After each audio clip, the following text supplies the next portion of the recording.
हथवा के लोटवा हो कन्हवा के धोतिया चलले जनक दीना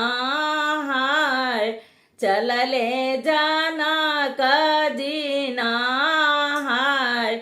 एक बने गईले दूसर बने गईले तीसरे में राम के दुआर हो तीसरे में राम के दुआर हो भीतरा से निकलेली बेटी हो सीतली रानी नैना से आंसुआ गिराय कैसे के रहिया भूलैल मोरे बाबा रहिया निहारी ले तू हार रहिया निहारी ले तू हार इतना बचन जावा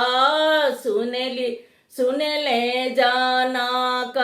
जी बेटी से पूछे यार थाय कवन संकट तुहरे पड़ले मोरे बेटियो नैना से आंसुआ गिराय नैना से आंसुआ गिराय सासू हमारा बाबा बड़ा दुख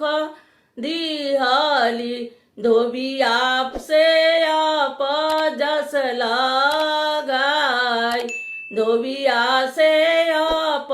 जस लगाय हम नाही रहबो बाबा अवधपुर देशवा हमहू चलबी तुहरे साथ इतना वचन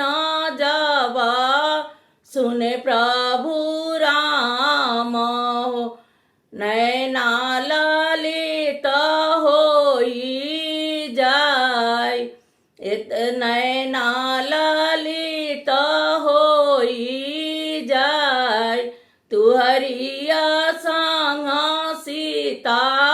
बनबो जोगियावा हमहू चलबी तुहरे साथ मैया के बतिया के अमर खजनी करिया धोबिया के देहू बिसराय धोबिया के देहू बिसराय हमरो गलतिया के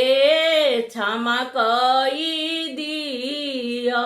हमहू चलबी तुहरे साथ इतना वचन जब सुनली सीतली रानी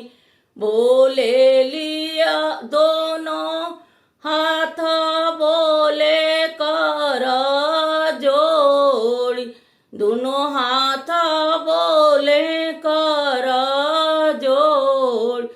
नैया त मोरे स्वामी